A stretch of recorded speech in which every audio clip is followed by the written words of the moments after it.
Donc ce que cherche à faire M. Trump, c'est à retourner aux États-Unis d'avant Wilson, qui avait commencé les interventions extérieures américaines. Bon, faire une espèce de bloc comme ça.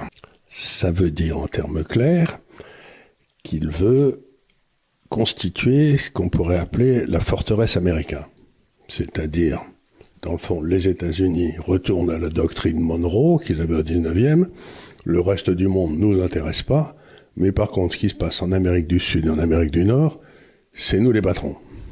Donc, ils veulent reprendre le Panama et le désir de dire le Groenland, il nous paraît bien près de chez nous.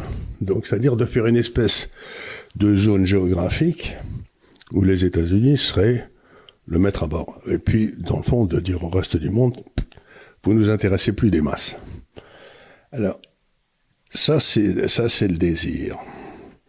La façon d'arriver à ça, en termes économiques, c'est que comme pour l'instant, une partie importante de leur déficit budgétaire est couvert par des pays en dehors de la zone, comme l'Asie par exemple, ben, il faut couper dans les dépenses de l'État. Mais il y a aussi, il a fait un truc qui n'est pas passé inaperçu, mais qui est un peu curieux, c'est qu'il a dit à la Russie et à la Chine, et si on diminue nos dépenses militaires de moitié? Parce que revenons au budget des États-Unis. Vous avez 3 postes de dépenses. Vous avez la sécurité sociale, il est difficile d'y toucher. Vous avez le service de la dette, on ne peut pas y toucher. Et vous avez les dépenses militaires. Alors, et c'est à peu près aller à 1200 milliards chacun. Donc, tu ne peux pas couper dans la sécu sociale.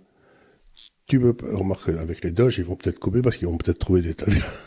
Comme en France avec les cartes vertes, il y a peut-être des tas de gars qui touchent qui n'avaient pas droit. Bon. Le service de la dette, ça, tu peux pas y toucher parce que sinon c'est déclaré en faillite. Donc j'avais dit il y a plusieurs années qu'un de ces 4, ils allaient décider de couper dans la dépense. Donc de sortir de l'OTAN.